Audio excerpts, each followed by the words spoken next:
Como ustedes sabrán, es obligatorio todos los niños de vacunarse.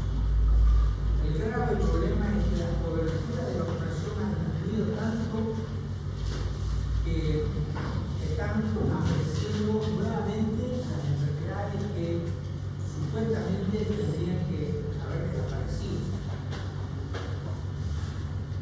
Hace varios años, Bolivia fue declarada nación libre del sarampión, porque no había nación del sarampión.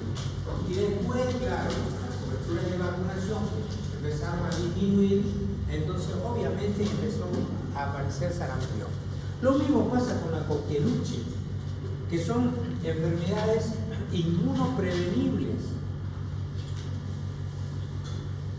Y eso es lo peor de todo, que muchos niños se siguen muriendo por enfermedades que perfectamente se pueden prevenir con una simple vacuna. Bueno, la vacuna históricamente viene desde el siglo pasado, donde vieron que las mujeres que se dedicaban a ordeñar las vacas no enfermaban de viruela. Entonces había un virus presente en la ubre de la vaca que les hacía producir unos granitos y eso les producía inmunidad contra la viruela y estas personas no se enfermaban. Y de ahí un médico, que no me acuerdo qué se llama, muy observador, como tiene que ser todo médico, se dio cuenta de que si colocaban, hacían escarificaciones con esas lesiones de estas personas que tenían esa pápula, no enfermaban. Entonces de ahí se llama vacuna de la vaca, porque viene de la vaca. Entonces eso es algo de historia, la historia que pasa a los niños. Entonces, ¿qué son las vacunas? Son preparaciones que son inmunogénicas. ¿Qué quiere decir esto? Que van a generar inmunidad. Que son inocuas, es decir, no son dañinas para el ser humano.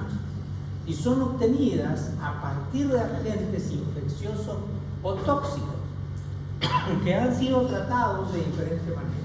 En algunos casos pueden haber sido inmunizados por completo, en otros casos han sido sacados sus antígenos, pero que han sido tratados de tal manera que producen respuesta inmune del organismo, pero no llegan a producir la enfermedad. Lo que sí en algunos casos, debido a ese estímulo, pueden llegar a producir reacciones tipo fiebre o una enfermedad, digamos, como la que quiere prevenir, pero en mínima cantidad. Estos preparados no pueden estar al aire libre, tienen que respetar algo que se llama la cadena de frío. La cadena de frío significa que constantemente, para su preservación, estas vacunas tienen que estar entre 4 y 8 grados centígrados. Esta es la temperatura de la parte inferior de la heladera, ya no donde se congela, abajo. Pero para eso tiene que respetarse también de que la heladera no sea abierta y cerrada en todo momento, porque ahí se va y se varía la temperatura y puede alterarse, romperse la cadena de frío. Por eso esas vacunas que son importadas tienen que estar supervisadas por el gobierno, debido a que si vienen por ahí las traen de contrabando del Brasil o de cualquier otro lugar o de la Argentina, no están garantizadas de que no se rompa la cadena de frío, porque inmediatamente sale de este límite de temperaturas, ahí empiezan a degradarse. Entonces por eso que se tiene que respetar la cadena de frío. Es más, en todas partes, el gobierno, en todos los centros de salud, ustedes van a ver que hay heladeras. Y ante los imprevisibles cortes de luz, las heladeras, muchas de ellas son a gas, otras son a otro tipo de combustible, antes se usaba el queroseno, pero muchas de ellas son a gas, para garantizar de que no haya un corte de luz y una variación de la temperatura. Pero el problema somos nosotros, los médicos. En el centro de salud yo me acuerdo que Donde guardaban las vacunas, guardaban la Coca-Cola, la torta, la comida que sobraba. Entonces la gente iba, abría y cerraba. Y eso es un uso indebido de los bienes del Estado, digamos.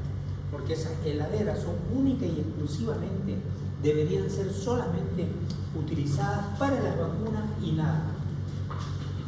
Hay una inmunidad pasiva, que seguramente ustedes ya saben cuál es, que se produce a través de anticuerpos producidos por animales o seres humanos y transferidas a seres humanos generalmente por una inyección. Esta inmunidad pasiva va disminuyendo progresivamente con el tiempo. El gran ejemplo es cuando el bebé nace, ha recibido todos los anticuerpos que tiene la madre a través del cordón umbilical, a través de la placenta.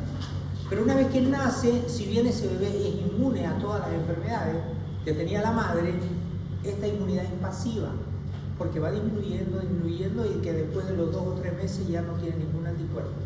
Por eso es que las vacunas, las primeras dosis, tienen que iniciarse a partir de los 2 meses de vida, cuando han disminuido los anticuerpos que le proporcionan en forma pasiva la madre.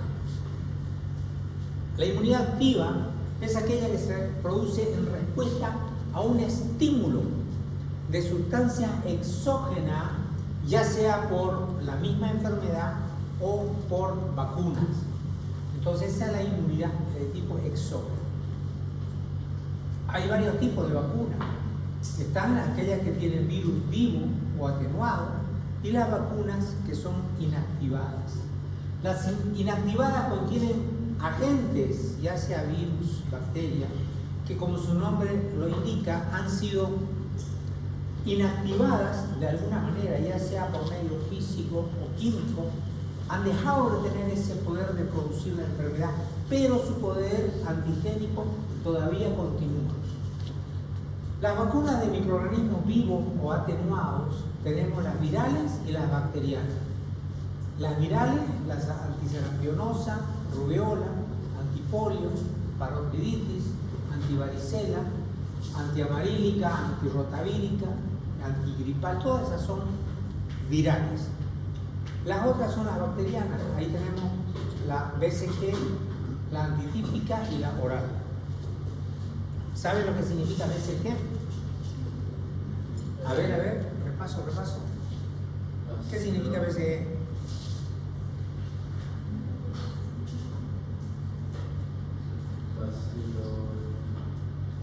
Vamos, ¿cómo? Le juro por mi abuelita que le iba a poner esa de pregunta de examen. ¿Qué significa BCG? Bacilo de Carmen-Guerin. Exactamente, bacilo de Carmen-Guerin. El bacilo de la vacuna de la tuberculosis. Células enteras o virus completos inactivados, las virales y bacterianas, antigripal, polio, antirrábica, antihepatitis, y la bacteriana pertussis, que es bien importante porque la pertussis es esa producida por la Bordetella pertussis, la antitípica parenteral y anticólera. Bueno, son clasificaciones que se utilizan. Y luego están las fraccionadas o de subunidades. La antihepatitis B, antigripal, la antipertussis acelular, antitípica, los toxoides como antidistérica, antitetánica, la vacuna de polisacáridos con polisacáridos puros como la antineumocócica, los conjugados como la Haemophilus influenzae y las virosomales como la antigripal, vacuna antihepatitis. Como verán, muchas de estas vacunas pueden pertenecer incluso a 2 tipos de clasificación. El grave problema nuestro, y peor aún en Europa, son los antivacunas.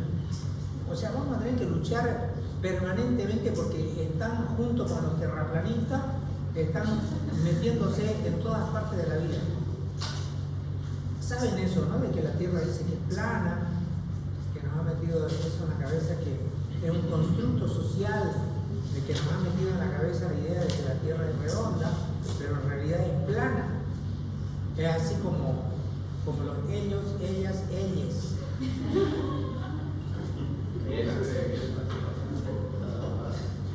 ¿Hay ella de acá? ¿Ah? ¿No hay ningún líder?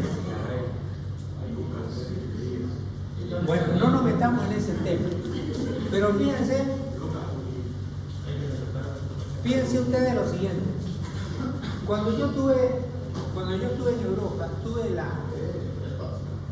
la suerte o mala suerte de estar en medio de una manifestación de los antivacunas.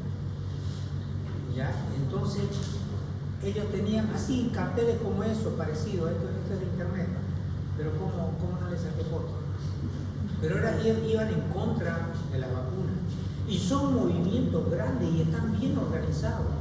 ¿Por qué? Porque creen que las vacunas nos van a volver dependientes para ser fácilmente dominados por los extraterrestres cuando lleguen. Luego dicen que el autismo ha aumentado por las vacunas. Y esto es algo que se ha estudiado y yo he buscado eso, realmente he buscado evidencia y no hay evidencia científica. Son solamente, digamos, ideas, ¿no?, que tienen los antivacunas. Ustedes saben que cuando un perro rabioso lo muerde a alguien, ¿cuál es el tratamiento? No hay antivirales, no hay nada. Lo único que uno puede hacer es acción, nada más. ¿Y los antivacunas qué hacen? Si son antivacunas, ¿saben qué hacen? No digan a nadie, pero lo voy a hacer vacunar. Entonces, ponen la vacuna, pero dicen que están en contra de la vacuna, porque saben de que el problema es grave. Entonces, todos los elementos de los cuales dicen fundamentos religiosos, fundamentos biológicos, donde dicen que la enfermedad tiene que seguir su curso natural y el cuerpo tiene que producir su defensa. Bueno, está bien que hagan eso, pero una ayuda de la ciencia no está de más.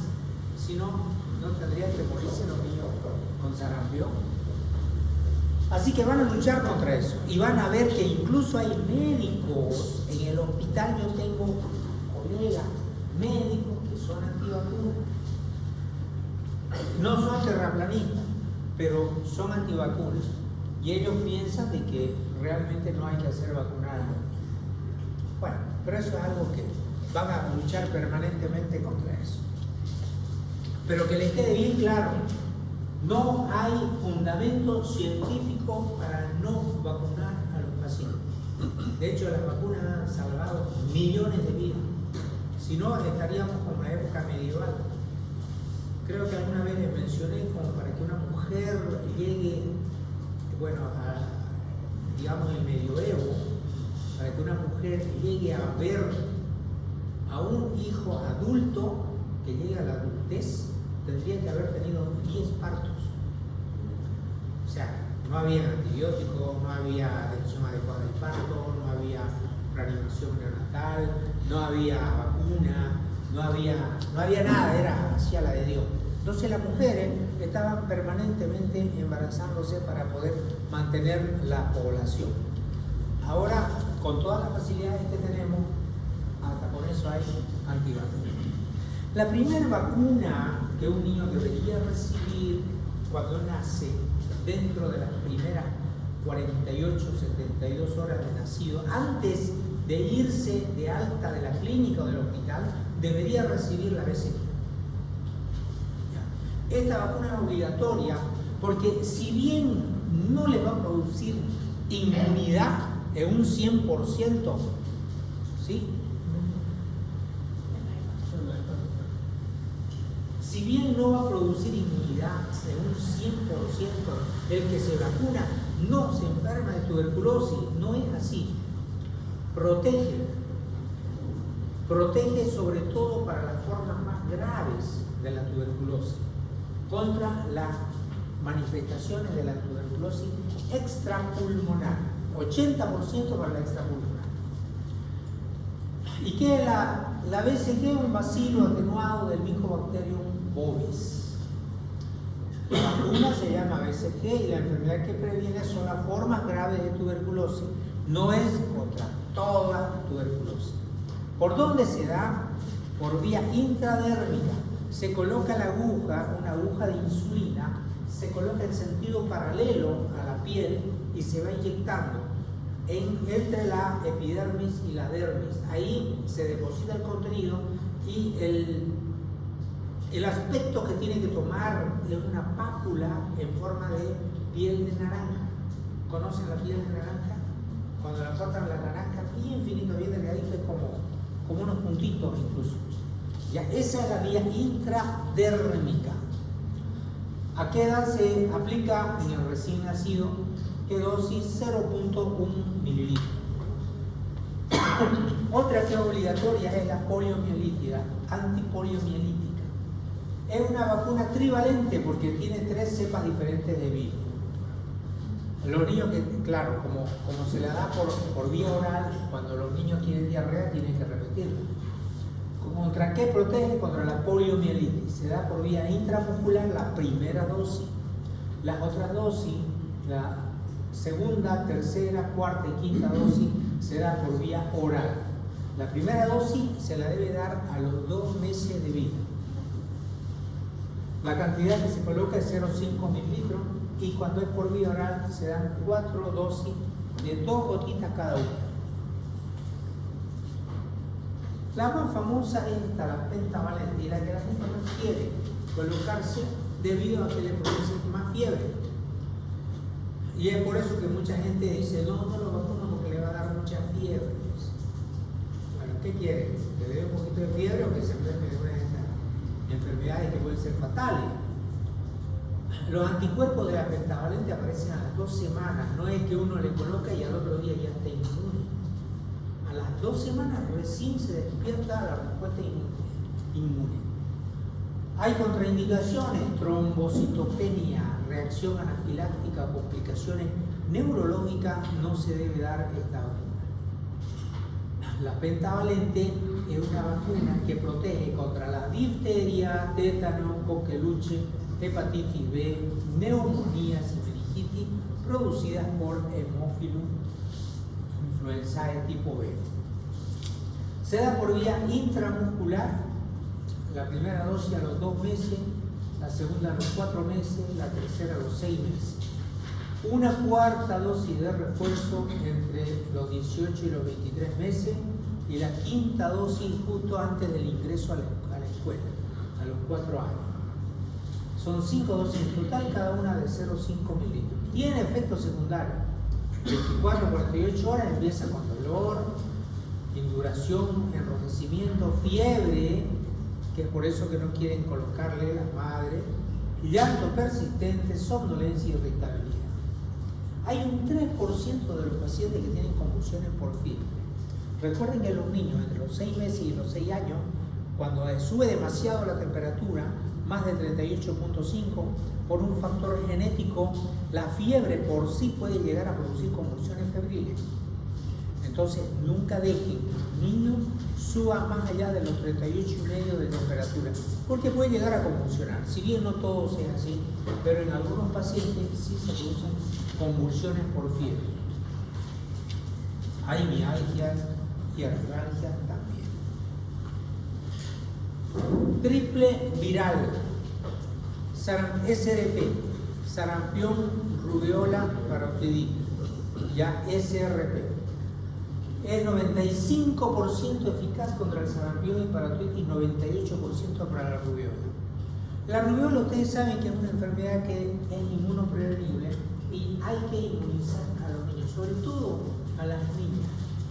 Porque la rubeola es una enfermedad que puede pasar desapercibida a la mujer embarazada, pero es altamente productora de alteraciones en el desarrollo del embrión. Es teratogénica, ya esta es una enfermedad teratogénica. Por eso toda la mujer embarazada tiene que estar vacunada contra la rubeola. Porque a veces pasa desapercibida, como si una pequeña fiebrecita y ya está. Y si fue una rubeola, ese es el problema. Está contraindicada cuando el paciente está recibiendo corticoides o el inmunosuprimido. Protege contra el sarampión, rubeola, parotiditis. Se da por vía subcutánea de los 12 a los 23 meses, una dosis única de 0,5 centímetros cúbicos. Todos, estoy seguro que todos han recibido esta vacuna, la fiebre amarilla. Antes era obligatorio para los viajes, no sé si ahora sigue siendo obligatorio. Sí. La misma presidenta. Cuando se acuerdan. Cuando los niños viajan a Brasil o San Tenerife, Sí, porque a mí no me pidieron las últimas veces que... Por eso me pareció raro. No piden. Pero deberían. No, deberían. Cuando se acuerdan. Cuando quieren sacar plata a la gente, entonces piden, ¿no? Bueno, está producida, digamos, en laboratorio por virus que han sido atenuados, ya sea con medios físicos, químicos. Tiene algunos efectos secundarios como cefalea, mialgias, eritema, conductos fiebre. Se aconseja revacunar cada 10 años, porque porcentualmente va disminuyendo la cantidad de anticuerpos hasta tener un nuevo estímulo. Por eso se debe revacunar cada 10 años. Se da por vía subcutánea entre los 12 a los 23 meses y es una dosis única. Si no se han hecho vacunar, háganse vacunar. Rotavirus. El germen más frecuente que produce diarrea en los niños es el virus. Y dentro de todos los virus hay 800.000 virus que producen diarrea. Y dentro de los más frecuentes que producen diarrea en los niños es el rotavirus. Y esta vacuna protege contra la diarrea, contra las formas severas por rotavirus. Se da por vía oral y se da la primera dosis a los 2 meses y la segunda dosis a los 4 meses. Son 2 dosis nada más y con eso está protegido el bebé contra las diarreas por rotavirus. Recuerden, no es que uno le pone rotavirus y ya no tiene más diarrea. Igual puede tener diarrea, pero ya no por esas cepas por las cuales le protege la vacuna antirrotavirus. Todos los países a nuestro alrededor, Argentina, Brasil, Paraguay, todos, tienen obligatoriamente dentro del calendario nacional la vacuna anti-hepatitis A. El único lugar, creo, es acá en Bolivia donde no se vacuna regularmente a la hepatitis A. Los que fueron a la campaña de San Julián con la brigada médica, ninguno de ustedes quiso ir a San Julián. Sí, la San Julián era San José. Bueno, en San José vimos un caso de hepatitis A. La mayoría de las hepatitis A son formas benignas, pero una que otra puede presentar una forma fulminante de hepatitis que hemos tenido en la terapia intensiva, pacientes con una hepatitis A que les ha producido insuficiencia hepática y se han muerto. No está incluida en el calendario oficial de las vacunas, digamos, del PAI, el programa ampliado de inmunización, que debería estar. Se puede dar desde el primer año al 1, 6 y 12 meses después por vía intramuscular en el deltoide. Esta vacuna hay para comprarla. Deberíamos ponerle, pero no está dentro del calendario oficial. Otra que no está dentro del calendario oficial es la varicela, la vacuna antivaricela. La varicela es una enfermedad que se caracteriza por tener esta imagen en cielo estrellado. Es decir, hay algunas lesiones que están comenzando, otras que son vesículas por completo y otras que están en un periodo de costra. Entonces, cuando uno mira y las lesiones están en diferentes periodos evolutivos, entonces ya inmediatamente lo primero que piensa es la varicela. Se la debería dar a los menores de 13 años, 0,5 mililitros desde el primer año por vía subcutánea. Esta sí hay en el calendario. La antineumocócica, como su nombre lo indica, es contra el neumococo que va a llegar a producir neumonías y meningitis. Se le debería dar desde los 2 meses de vida, la primera dosis a los 2 meses, a los 4 y a los 6. La mayoría son así, 2, 4 y 6. 2, 4 y 6. 3 dosis cada una de 0,5 por vía intramuscular. Finalmente, el calendario de vacunación es este, que muchas veces se les he pasado en las prácticas y que deberían saber de memoria, porque este es el calendario de vacunación donde se resume todo lo que les he dicho, incluso está en el libro, ya cuál es la vacuna, por qué vía se da, a qué edad se coloca, y esto mismo está en el carnet de salud infantil que ustedes le piden al niño cuando viene a control con la madre. Entonces, en este carnet de vacunación está. ¿Qué vacuna le toca? Esta. Y acá se coloca cuándo tiene que volver. ¿Ya? Y acá también, ya lo conocen, los hitos de desarrollo del paciente. Es bien importante para un niño. Este es el mercado de San Miguel. ¿Preguntas? Fala. Cuando llega un paciente de 1 año que nunca ha sido vacunado, que empezamos con... ¿Empezar de cero?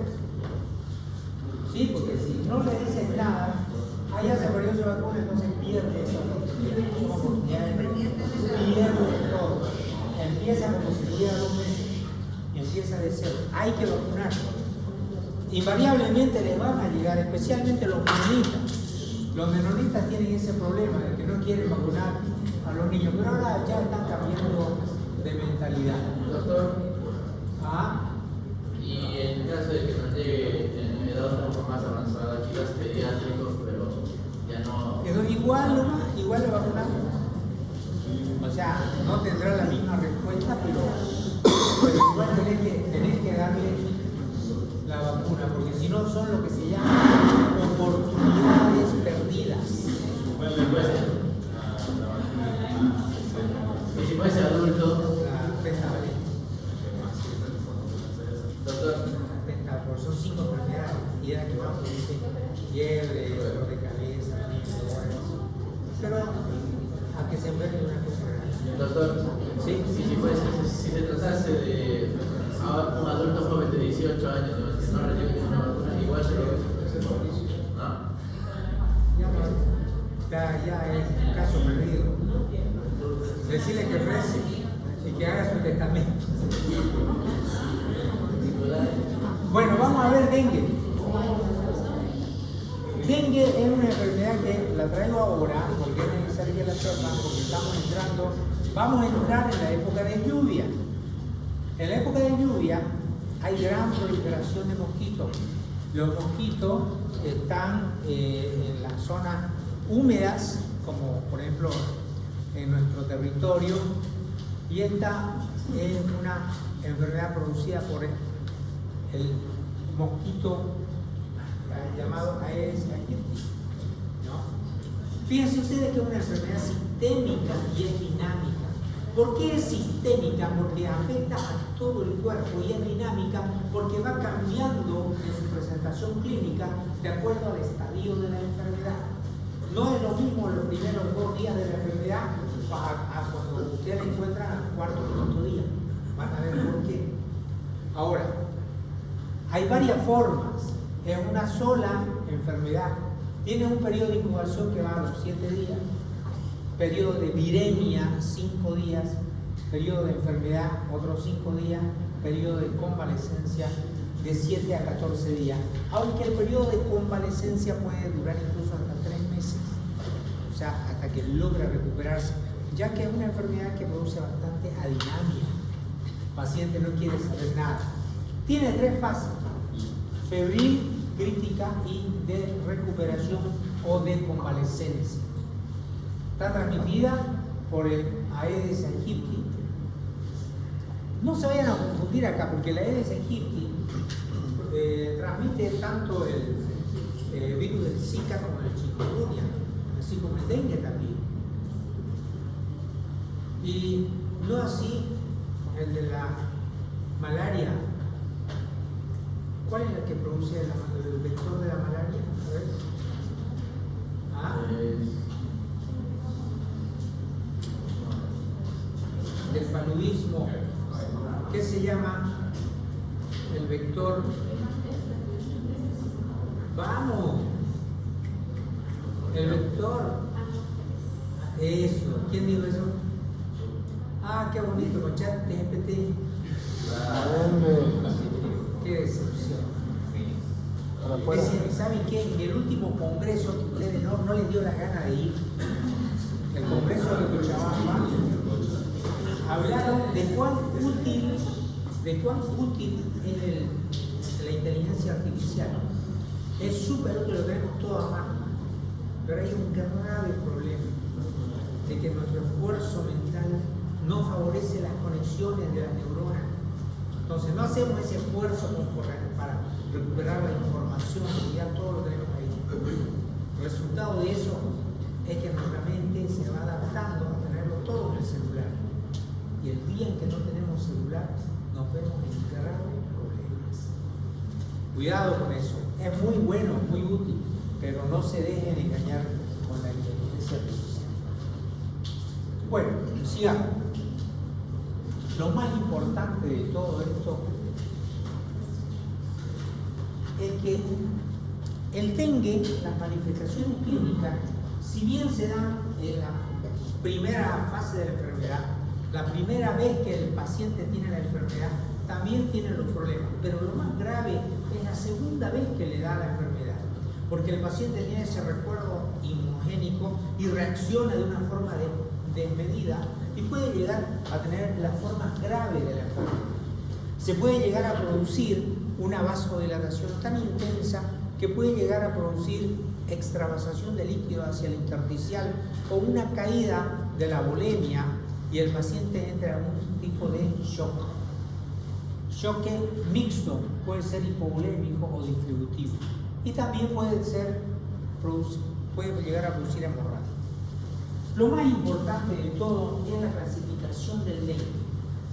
¿Por qué es importante? Porque nos va a permitir saber en qué momento estamos encontrando a nuestro paciente. Porque puede ser, al comienzo le dije, una enfermedad dinámica, sistémica y dinámica. Dinámica, ¿por qué? Porque a medida que va aumentando los días, va cambiando de forma, va cambiando de presentación. Puede ser que a los primeros 2 días ustedes encuentren acá al paciente sin signos de alarma, ¿no? Y luego empieza a presentar signos de alarma y luego se choquea y presenta un dengue grave. Por eso es importante saber esta clasificación. ¿Cómo se clasifica el dengue? En dengue, simplemente dengue y dengue grave. Dengue y dengue grave, nada más. Esa es la clasificación. Pero a su vez el dengue se subclasifica en sin signo de alarma, con signo de alarma. ¿Por qué? Porque el paciente puede llegar acá, empieza a presentar signos de alarma, se choquea y ya llega a ser un dengue grave. Y vamos a ver de qué manera podemos cortar y evitar que la enfermedad evolucione hacia un dengue grave. Probablemente el paciente tenga dengue si tiene fiebre y tiene 2 de estos criterios: cefalea, dolor retroocular, náuseas, rash, mialgia. El test del torniquete actualmente ya no se lo utiliza. Y luego están los signos de alarma. ¿Cuáles son los signos? O sea, cuando viene un paciente que le duele la cabeza, está con fiebre, y en el momento en que yo voy a decir que este paciente se me está complicando, es cuando aparecen los signos de alarma. El primero, el que nos llama la atención y nos dice este paciente se está poniendo mal, se va a complicar, es el dolor abdominal intenso y continuo. Porque si es una enfermedad producida por un mosquito, es sistémica, no tendría por qué dar dolor abdominal. Pero resulta que cuando se está complicando empieza a producir lo que se llama el síndrome del capilar pinchado, porque se produce una dilatación y un aumento de la permeabilidad del capilar y el líquido intravascular sale al intersticial. Entonces es ahí donde hay una disminución de la irrigación a nivel del peritoneo y duele. Y muchas veces, incluso en el hospital, puede el paciente llegar a ser operado pensando en que se trata de una apendicitis. Y no es una apendicitis, es un dengue. Ya, especialmente cuando ese dolor es referido en el cuadrante inferior derecho. Puede llegar a ser confundido. Ese es un signo de alarma. Dolor abdominal intenso y continuo. Vómitos persistentes, acumulación clínica de fluidos, el derrame, sobre todo el derrame pleural del lado derecho. Sangrado de las mucosas, cuando se lava los dientes empieza a sangrar. Cuidado, es un signo de alarma. Paciente está letárgico, irritable o tiene una hepatomegalia mayor a 2 centímetros. Es bien importante esto. Creo que alguna vez les mencioné. Siempre palpen cómo está el borde hepático. Todos los días. Cuando cambia de un día para otro el borde hepático, pueden ser varias cosas. ¿Por qué puede producirse una hepatomegalia tan rápida? Por una inflamación del hígado o por una sobrecarga hídrica o por una falla, digamos, cardíaca. Entonces hay hepatomegalia. Entonces palpen, si está bien el hígado y después al otro día ustedes lo encuentran con más de 2 centímetros del reborde inferior, entonces algo está pasando. Y otra cosa es el laboratorio, cuando hay aumento del hematocrito y caída de las plaquetas, porque esta enfermedad produce plaquetopenia. Y cuando disminuye las plaquetas, también puede llegar a producir sangrado. Luego el dengue grave, hay escape severo de plasma, produce choque, sangrado severo o el daño severo a órganos. En el hígado, cuando las transaminasas están más de 1000, es un signo de mal pronóstico. Ese paciente, pónganlo en una terapia intensiva porque se va a complicar mucho. No pueden elevarse las transaminasas a un nivel mayor de 1000 porque eso es grave. O cuando hay alteración del sensorio, del corazón o de otros órganos. Eso. Y este cuadro es el más importante de todos. Solamente sabiendo este cuadrito ustedes ya dominan el tema. Créanme. Hemos dicho de que el dengue tiene 3 fases. Una etapa febril, crítica y de convalescencia o de recuperación. 3 etapas bien marcadas. Aquí el paciente empieza a presentar cefalea, que le duele el cuerpo, que le duelen los músculos. Duele tanto la cabeza de que el paciente dice que cuando mueve los ojos hacia un lado o al otro lado le duele para mover los ojos. Duele la cabeza y le duele todo el cuerpo, le duelen los huesos. Por eso en algunas partes esta enfermedad la llaman fiebre quebrantahuesos, ¿no? Porque les duele hasta los huesos. Entonces acá viene el primer día de la enfermedad. En el primer día aumenta la fiebre. Fíjense la curvita de la fiebre, ya acá arriba. La temperatura sube. Y acá hay lo que se llama la bradicardia relativa. Porque normalmente cuando sube la temperatura debería aumentar 10 latidos por cada grado que sube la temperatura, normalmente. Pero en esta enfermedad, al contrario, el paciente está febril, pero en realidad no sube, la frecuencia cardíaca está normal. Entonces esto se llama bradicardia relativa, porque no es que esté bradicardia, sino que debería estar taquicárdico cuando no está. Miren, 40 grados, 41 grados de temperatura y el paciente no tiene esa taquicardia del paciente que está febril porque le aumenta el metabolismo basal. Esto pasa en la etapa febril, por eso se llama etapa febril, que le dura más o menos unos 3-4 días. La temperatura sube y al tercer o cuarto día disminuye, baja la temperatura a lo normal. Y es en este momento donde tenemos que tener mucho más cuidado, porque cuando ocurre la defervescencia, o sea, cuando cae la temperatura, es donde el paciente se empieza a complicar. ¿Ya? Esto seguramente lo han llevado en alguna otra materia, pero es bien importante cuando baja la temperatura. No es que ya no tiene más fiebre, ahí ya está mejor, mándelo a su casa.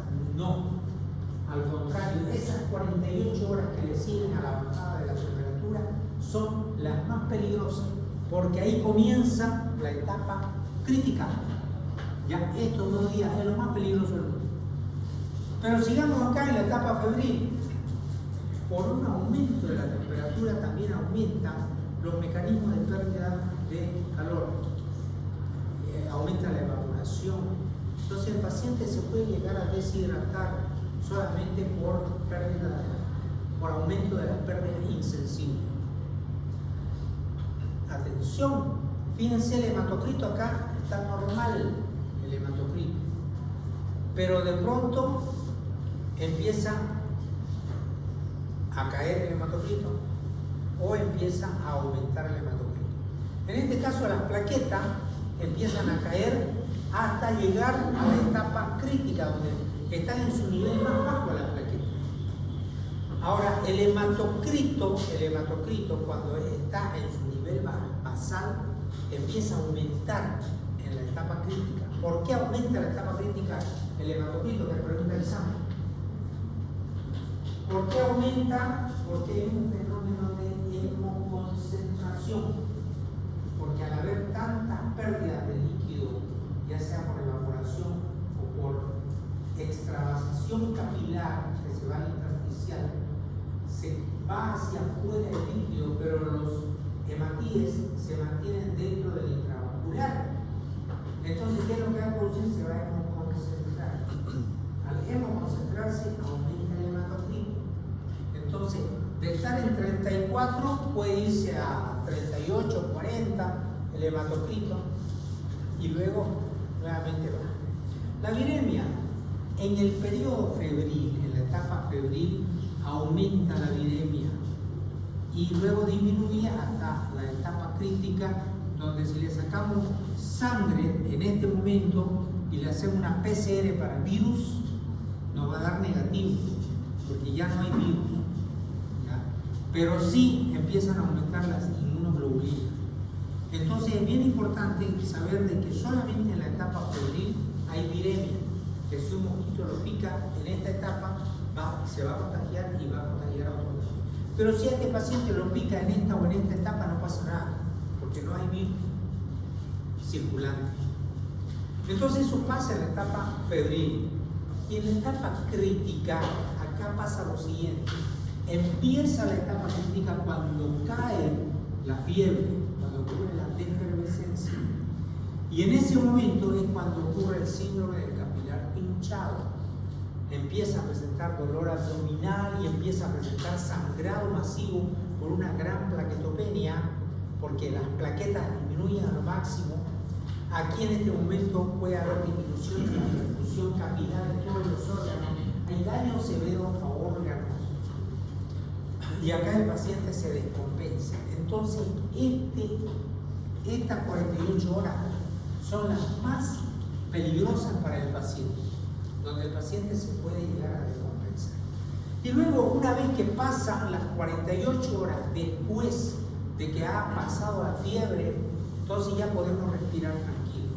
De ahí en adelante ya el paciente empieza a orinar más, empieza a recuperarse, cede el escape de líquido, ya no hay tanta oliguria. El paciente empieza a recuperar poco a poco, viene la fase de recuperación que dura más o menos 7-15 días. En algunos pacientes dura mucho más tiempo porque es una enfermedad altamente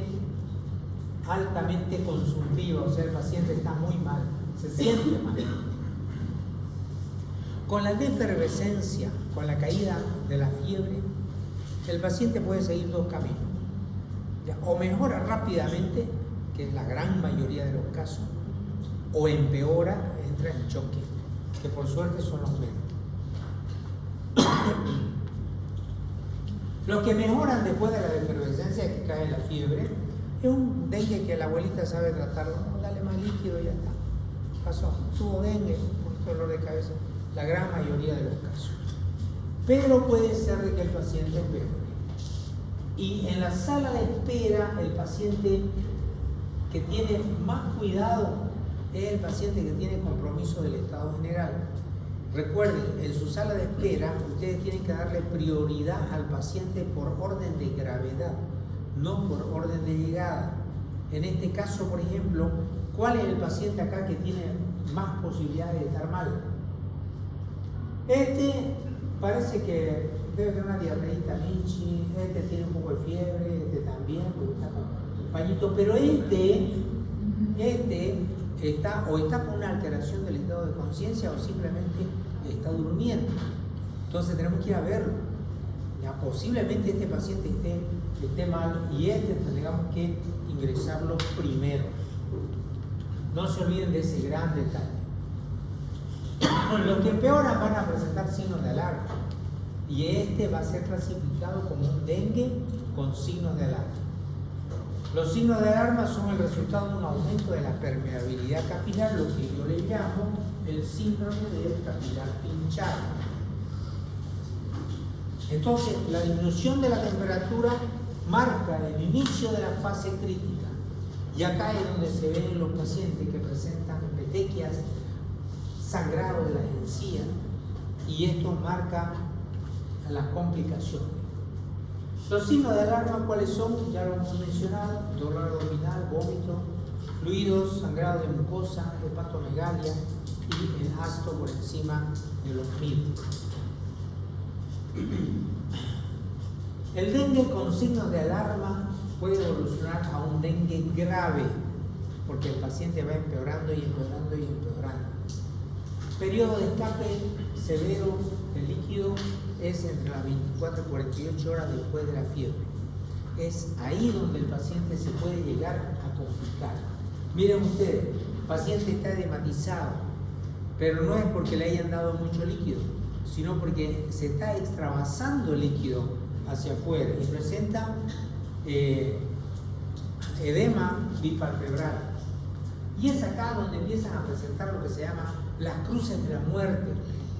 Las cruces de la muerte indican de que el paciente puede llegar a presentar unas alteraciones que pueden llegar a comprometer la vida del paciente. Por ejemplo, cuando aumentan las plaquetas, aumenta el hematocristo y disminuyen las plaquetas, se forma una cruz, ¿verdad?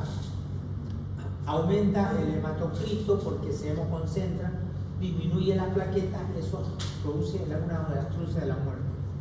Aumenta la frecuencia respiratoria, el paciente aumenta la frecuencia, pero su presión arterial disminuye, entonces eso es grave, muy grave. La frecuencia respiratoria elevada, aumenta la frecuencia respiratoria, pero disminuye la diuresis, eso es grave. Frecuencia cardíaca aumenta, la presión arterial disminuye, otra cruz de la muerte, es grave eso. Aumento de la frecuencia cardíaca, disminución de la diuresis. Entonces, esas líneas que deberían estar paralelas según el esquema de enfermería, por eso es importante cuando uno llega y ve a su paciente, lo primero que hace es mirar las notas de enfermería, cómo están. Si hay un cruce de esas líneas, cuidado, ese paciente algo le pasa. Fíjense, algo le está pasando, está formándose una de las cruces de la muerte. Gran mayoría de los casos son simplemente dengue sin signos de alarma, que todos hemos tenido dengue, en mayor o menor medida, un poquito de dolor de cabeza, todos hemos tenido este dengue sin signos de alarma. Pero muchos van a presentar dengue con signos de alarma, que tiene hepatomegalia, que tiene derrame pleural, que le sangran las encías, tiene dolor abdominal, signos de alarma, y luego mejora. Pero hay algunos, por suerte, la menor cantidad de casos que van a llegar al dengue grave, que van a presentar choque por escape severo de plasma, hemorragia severa y daño severo de órganos. La etapa de recuperación, ¿cómo se ve clínicamente la etapa de recuperación? El paciente poco a poco empieza a presentar desaparición del edema, empieza a mejorar porque ya el líquido que se había extravasado debido al síndrome del capilar pinchado empieza nuevamente a meterse dentro del intravascular, entonces empieza a presentar diuresis. Uno de los primeros signos que el paciente empieza a mejorar es el aumento de la diuresis. Doctor, estoy orinando mucho, ya no tengo fiebre hace 2 días, pero ya estoy orinando mucho. Ya eso es un signo de mejoría. Los sangrados que tenían las encías disminuyen. El exantema, cuando aparece el prurito, las abuelitas saben, ese con dengue ya le está picando el cuerpo, quiere decir que está mejorando. Las abuelitas saben que cuando le pica el cuerpo está mejorando. Entonces, ¿por qué es eso? Porque nuevamente vuelve el plasma a meterse dentro del intravascular y empieza a presentar prurito. Cuando hay prurito, el paciente mejora. La etapa de recuperación puede prolongarse durante varios meses. Y ahí es donde el paciente tiene cefalea, cefalea, le dura bastante la mialgia, el cansancio fácil. Entonces siempre hacer una buena historia clínica y ver dónde estamos agarrando a nuestro paciente, en qué etapa, si es en la etapa febril, en la crítica o en la de convalescencia, y entonces es ahí donde nosotros adoptamos cuál es el tratamiento adecuado para este paciente. ¿Qué hacemos con el paciente que llegue con un dengue sin signo de alarma? ¿Cómo le vamos a hacer el tratamiento? Hacemos el tratamiento que hace la abuelita, ¿no?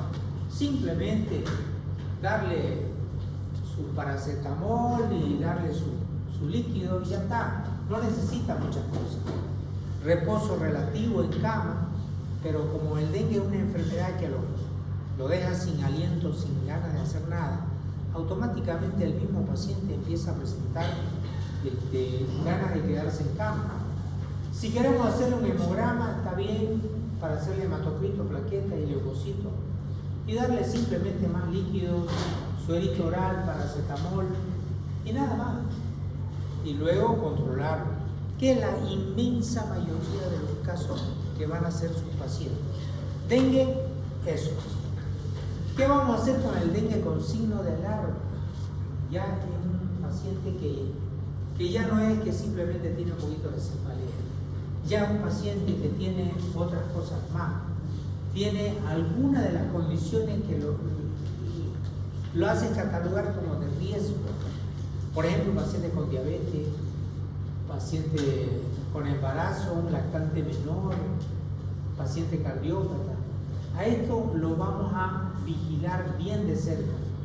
Tratamiento, le damos por vía endovenosa cristaloides a 10 mililitros por kilo en una hora y luego ver cómo está el paciente, ¿no? Reevaluamos.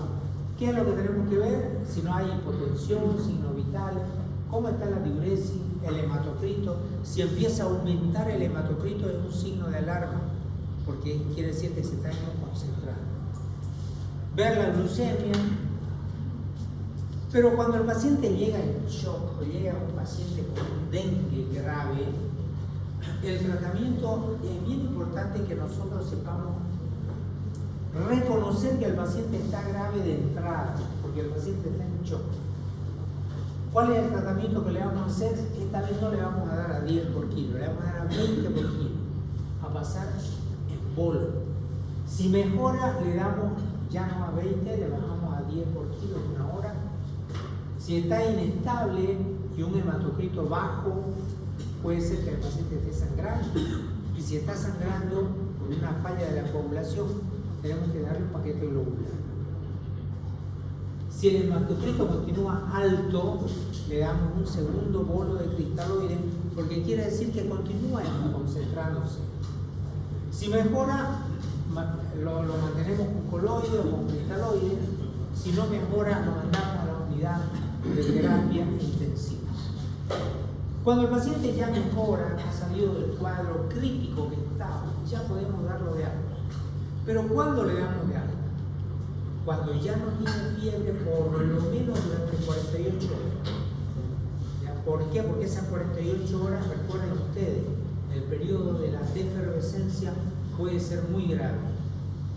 Cuando hay mejoría del estado clínico, cuando incrementa el recuento de plaquetas, cuando ya no hay dificultad respiratoria y cuando el hematocrito está estable sin líquidos intravenosos.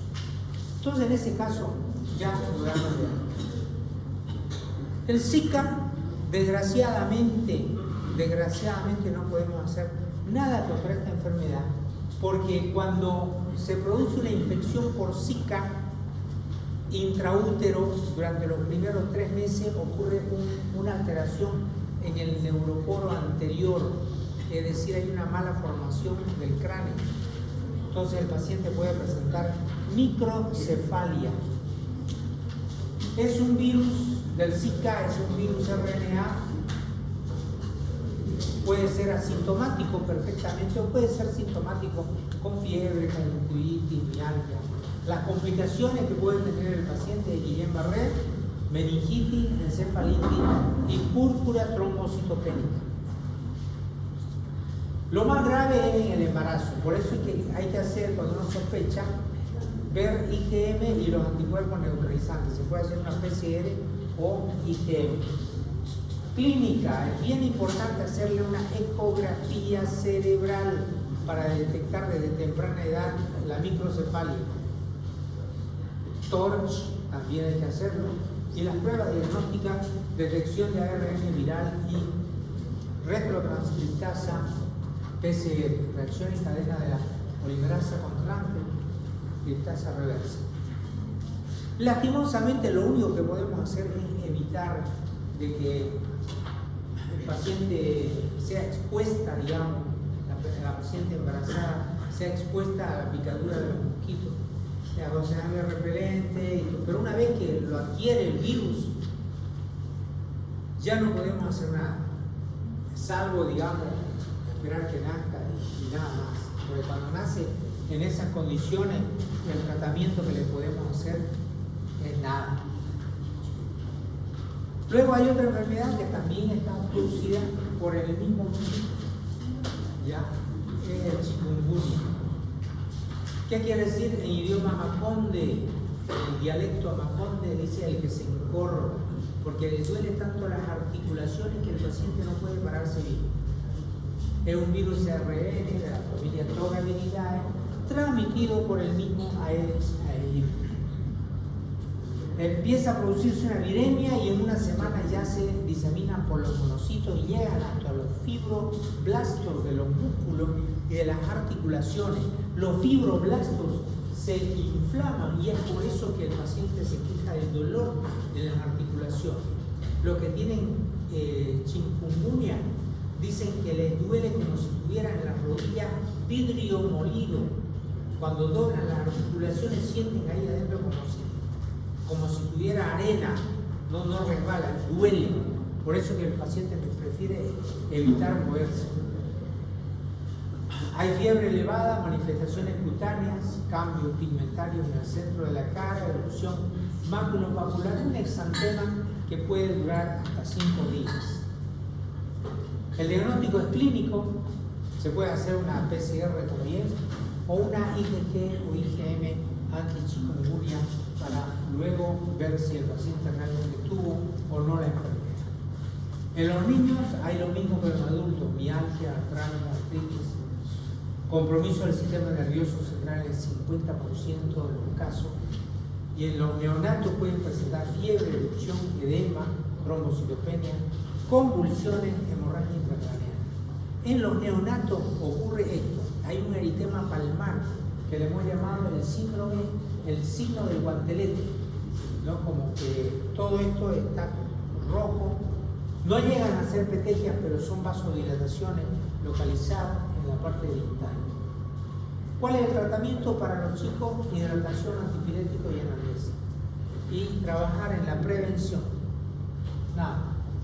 Los 3 virus comparten y están producidos, están transmitidos por el mismo mosquito, el vector. El vector es el Aedes aegypti, tanto el Zika, el dengue como el chikungunya. Y los 3 tienen cefalea, dolor de cabeza, solo que el dolor en las articulaciones predomina el chikungunya, ¿ya? El Zika predomina sobre todo el tema de la embriopatía, o sea, la alteración de la formación de la cabeza. Y en el dengue hay todo lo que hemos visto, dolor de las articulaciones de la cabeza. Esto es España. ¿Preguntas?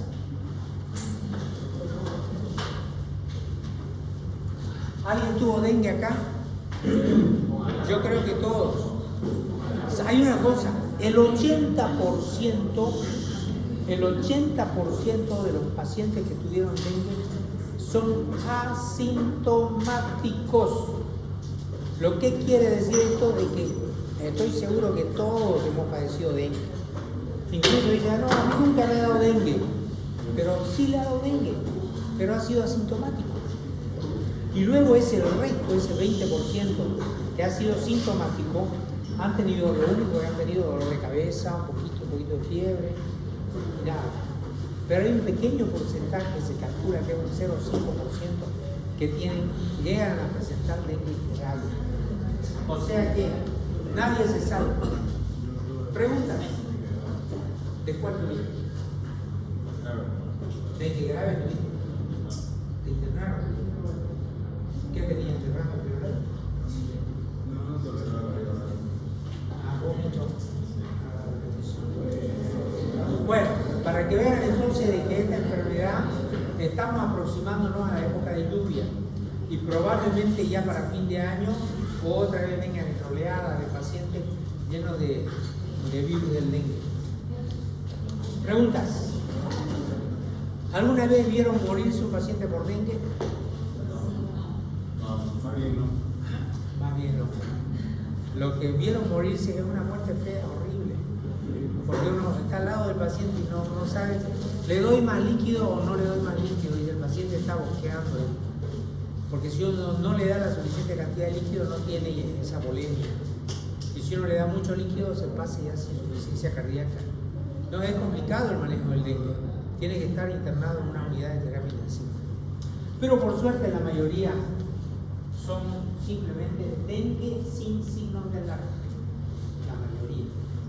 Puede llegar a evolucionar a un dengue con signos de alarma y algunos pueden llegar a presentar dengue grave.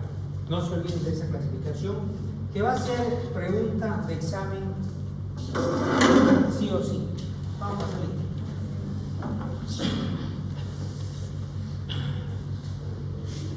¿Hoy qué fecha es? 30.